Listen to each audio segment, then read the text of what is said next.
Welcome to Intimacy and Imitation, a limited podcast series dedicated to prying beneath our protective deceptions in pursuit of genuine connection.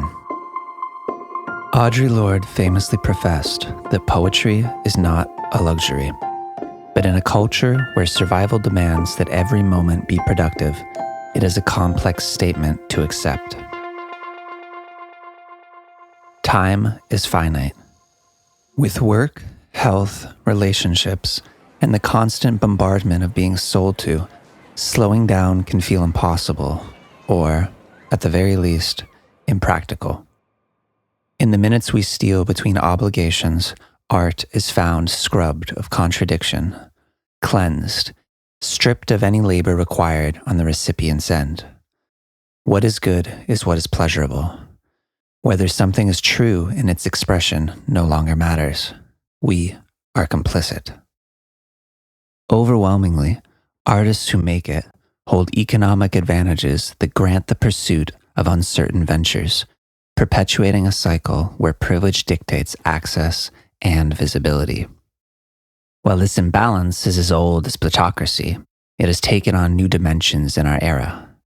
Technology and economy have fundamentally reshaped both art and audience, and what either wants or is capable of. There is much to unpack. We are only in the introduction and already grappling with the language needed to shape this conversation. By serious art, I don't necessarily mean the virtuosic, but work that conveys feelings and ideas honestly. Stop. Here too, a lexical wall. By honesty, I do not mean factual accuracy, but something deeper, rooted in the demands creation places upon the artist. Just as we can be fooled by a costume love that stems from admiration, we can be seduced by creative work into believing we've satisfied a missing space. This episode is, ostensibly, an investigation into the why behind making for solely aesthetic reasons. But woven into it is the larger question of what it is to be human. Is creativity a blessing or a burden? What does it mean to live a creative life? What is the difference between art and commodity? And what do either have to do with living well? To set the tone, two epigraphs. The first, from the film My Dinner with Andre. When I was 10 years old, I was rich. I was an aristocrat, riding around in taxis, surrounded by comfort, and all I thought about was art and music. Now I'm 36, and all I think about is money. The second, from poet Mark Doty. In this American moment, it is fundamentally queer to be interested in what can't be packaged or sold.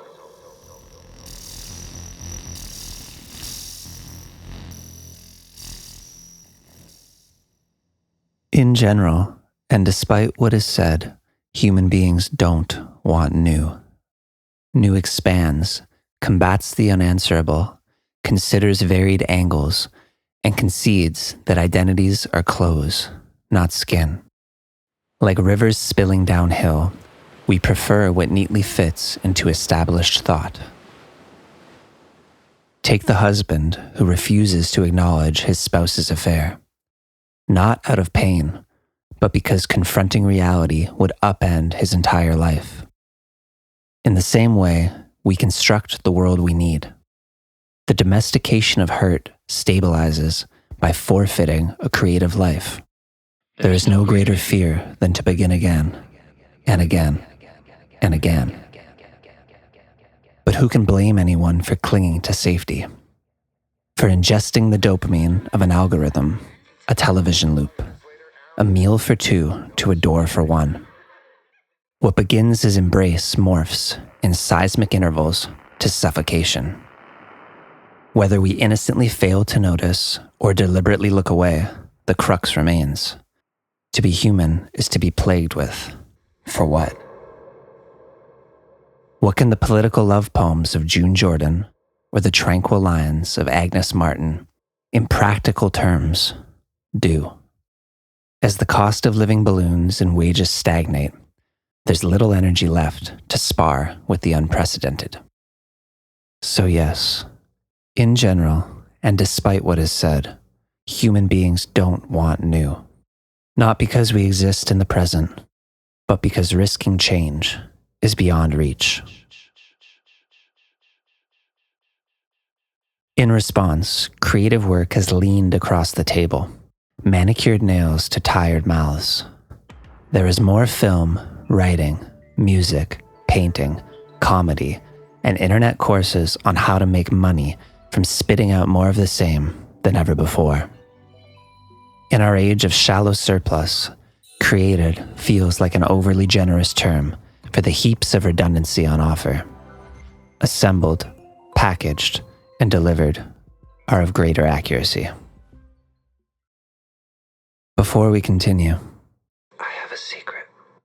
This essay is by a failed artist, one who has been unable to make a living from creation alone. As such, everything here can be dismissed as the grumblings of a hobbyist who wasn't good enough, criticizing those who were. So allow me to respond. This piece aims to move beyond the enterprising aspects of creativity. This is not about redefining success, but exploring how else we can think about art. In revealing my lack, I wonder, have I lost your trust? Have you stopped listening? Am I no longer a real artist? Thoughts flit by. I don't judge. I've had them too. The attention economy has no room for the attempt. If we are to invest, and we have been taught that time is money, in a serious art, it should be nothing short of life-altering. The more educated I become, the more I defer my tastes. I won't read a novel unless crested with a prestigious prize. I won't watch a film without a raving review from an institutionalized magazine. I can't comment on a painting until I've read the serif-etched plaque beneath. I relinquish autonomy to protect my fragile sense of self from being moved by art deemed bad, kitsch, or worse, unworthy of mention. As with Mercedes, Versace, or any boutique brand, certain art is endowed with status. We proselytize, not necessarily because something stirs us in the work itself, but because of the way being one who understands is perceived. There is a difference between interpreting Van Gogh's warbling hand for oneself and being positioned as one who understands the sensitive beauty of Van Gogh. There is a difference between reading Toni Morrison for her ability to gently teach harsh realities and being seen as one who reads Toni Morrison. I want to remind us all that art is dangerous. I want to remind you of the history of artists who have been murdered, slaughtered, imprisoned, chopped up, refused entrance, because people who want to control and deceive know exactly the people who will disturb their plans. That's right. And those people are artists.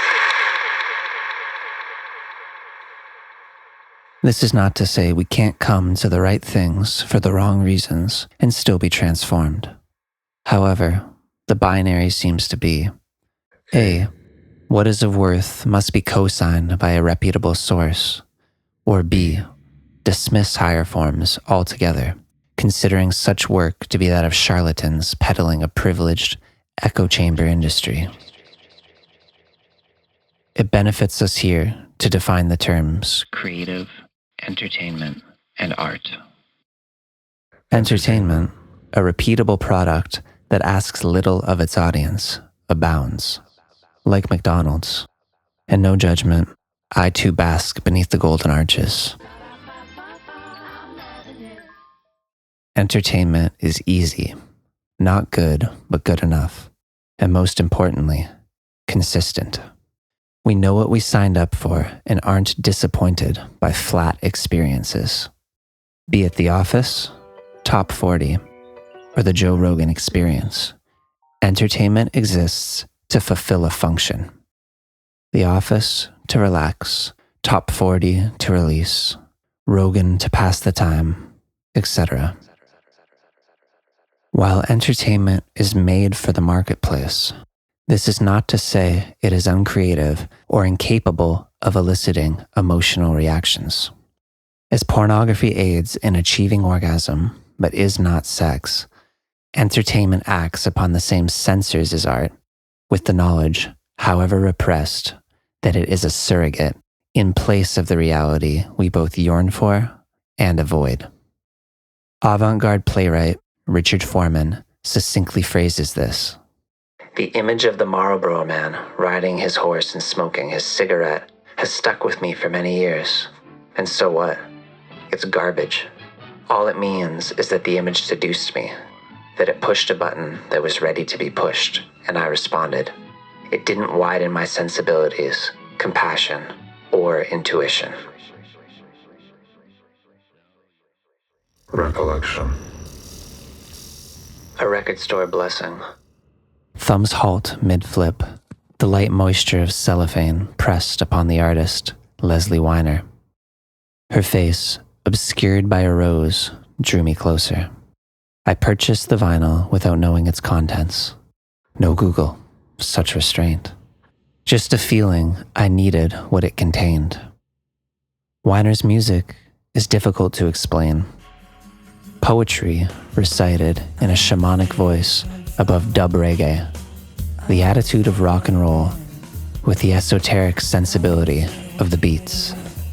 The psychedelic atmosphere of Alan Watts, grounded in earthy, witchy tones. It is at once strange, comforting, and expansive.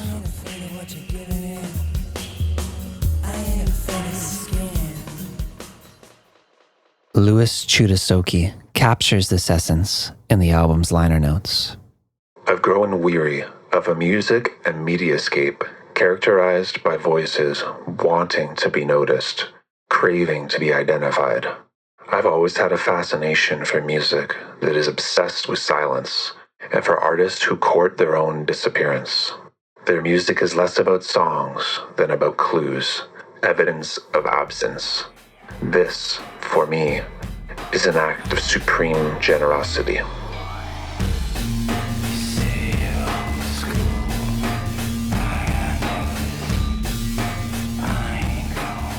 Leslie Weiner is both the voice and image of her art, a high fashion model by trade.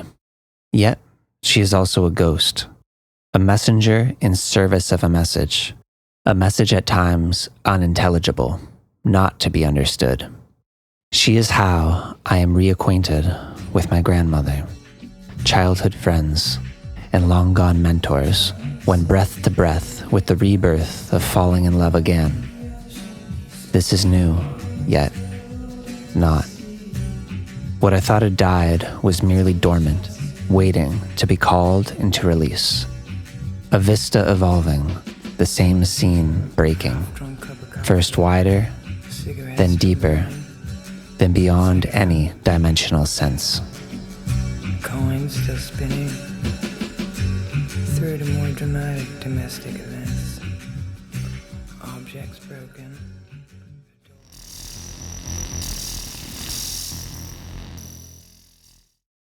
In the past decade, the title, creative, has become a catch-all for artistic disciplines in service of business, a functional skill set yielding quantifiable results. The term implicitly asks, can creativity generate capital? A creative adds value by crafting aesthetically pleasing deliverables aligned with current trends within a constrained timeframe. These outputs in 2025 are sleek, attention-grabbing, and most often, hollow. In this model, creativity is a tool. It must achieve a goal. It must be approved. Art, by contrast, resists containment. Like love, it is easier to define by what it isn't than what it is. Tolstoy, in Anna Karenina, writes, "It is amazing how complete the delusion is that beauty is goodness." In his creative treatise, What is Art?, he expands, asserting that art aims to communicate that which cannot be adequately conveyed through argument. While his perspective may seem utilitarian, the language opens upon inspection. Communication is not only intellectual. A clear illustration being the impotence of logic when employed to convince a lover to stay. To borrow from psychoanalyst Adam Phillips, there are more ways of knowing than knowing. Art is not beholden to beauty. A work can be ugly or childlike and still earn the title of art if it expresses something necessary, an energy the artist must evacuate, a compulsion to pull the confusion of feeling into the physical. The outsider art of Henry Darger, Daniel Johnson, Harry Parch, Vivian Maier, and others are all examples, each a master of aftertaste. Take Wesley Willis shout singing. Batman thought he was bad. He was a fucking asshole in the first place. He got knocked to the floor. I whooped Batman's ass! I whooped Batman's ass!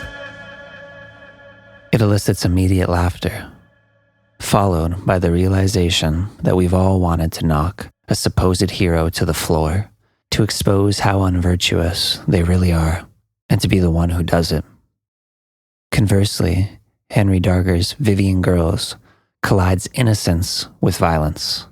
So think of something along the lines of Tolkien or Game of Thrones. He wrote this 15,000-page novel, The Vivian Girls, who free a group of child slaves. When you see some of the images, they're sort of horrifying, but when you put that in the context of here are the evils being done to the child slaves about to be rescued by the Vivian Girls, it's a little bit more palatable to see why he created those images.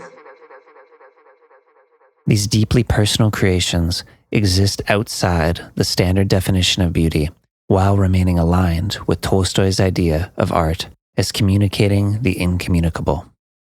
To sharpen this further, I will amend the term communicate to express. For even the wish to avoid being understood communicates, and the expression of oblivion remains expression. A higher question. What makes something worthy of expression? Perhaps it is not so much what is being expressed, but how. I think of Nas interpolating the Bible, itself an interpolation of those who came before. No idea is original. There's nothing new under the sun. It's never what you do, but how it's done. Then I think of 16th century poet Basho, who reminds, "Seen truly, there is nothing that does not become a flower or the moon. But unless things are seen with fresh eyes, nothing is worth writing down." Expression is the tangible manifestation of discovering what wants to be revealed.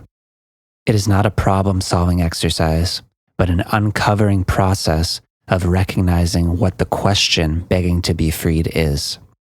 Expression values what is being asked just as much, if not more, than the drive for explanation. Faceplant. These ideals are a stark contrast to modern wisdom, where authenticity is akin to knowing. For a person to live their truth, they must first know what their truth is. Obsession with self-knowledge has evolved into a form of moral rigidity. Hesitation, doubt, and contradiction are now liabilities instead of vital, natural states of the human condition. Our march towards certainty has led to a repurposing of art from a space for discovery to a tool for self-optimization. Marcus Aurelius, once a philosopher king, is now a startup guru. Jordan Peterson prescribes Dostoevsky as a roadmap to self-responsibility. Bach will make you smarter, Kafka will help you navigate bureaucracy, Maya Angelou will teach you empathy. The concept of art as a spiritual matter has been traded for products of purpose, self-help, skill development, mental health, career growth, or content that aids in escape. And notice the subtle violence of language here: to captivate, hook, catch, grab. Requiring function is a capitalist pursuit, and a draining and uninteresting one at that. Like fluoride in city water, it has been diffused so seamlessly that it is hard to consider otherwise. You'll hear it in the reasoning behind everything, from work to exercise, social relations to marriage. What does it do for me? This is fine to ask of a product, but of limited scope to begin a conversation with a work of art, or say, a person. We, as a culture, haven't atrophied in our ability to feel so much as we have learned that the rewards of selfishness outweigh care. Simone Weil wrote, "The love of our neighbor in all its fullness simply means being able to say to them, 'What are you going through?'" But simple things are rare. The qualities art develops, empathy, thoughtfulness, and self-examination, have become useless. Even further, they will hold you back. To get ahead, one must act immediately, confidently, and without regard for collateral. I wouldn't go so far as to say virtue doesn't matter, but winning matters more. Love has been redefined as fragile, incapable of surviving without the scaffolding of societal support. When it is a fight to exist, art is an indulgence, but so is knowing another. Within the idea of art as communication, there is a symbiosis between creator and receiver, a conversation. It is porous and anamorphic, passing through time with maintained relevance. This is what allows the possibility for a shift in worldview. Rarely is a mind changed by being dominated by so-called facts until the only remaining option is surrender. We loosen the vice of our fists, identities harden under pressure, when we feel safe, in relation, in communion. We open ourselves to what is unprecedented when we meet in a forum that doesn't ask anything, that has no result to achieve, that creates a space where our inner lives can float, bump into walls, merge with those invertebrate pieces of others, and explore, without interview, what is integral and what can be discarded. We deserve the opportunity to become ourselves, to critically consider what it means to actively agree and disagree, and to travel beyond the demographics we belong to. The work of artists who are called to create, not to explain, optimize, or sell, but to conjure moments of wonder, invite this. Recollection. University Library, 5th floor. November pelts bullets at panes stretching skyward. Gray sun pools beneath clinical white overheads, casting a tired, damp dark. Laptops patter mechanical rain. The turning of pages slice across chairs that seat jackets, bags, and sometimes students. I was reading literature for the first time, filled with excitement, a stack of Faulkner, Mann, and Hearst Nelson in my arms. The world was vast and ripe and would inevitably be mine. Backpack, then body. I lower myself between the quilted shelves of spines, a snow angel ensconced in whispers as dead cells spin a blizzard above. In a few years, this passion is replaced with dread. There isn't time to learn, do, experience. Blur, haze, fuzz, years. Dread becomes despondence. Does it matter? Our reaching? Sometimes I think, maybe. But I can't see any proof. What I believed to be a mountain of wisdom turned out to be a mound of garbage, a monument of waste. I have become a modern man, and it's killing me.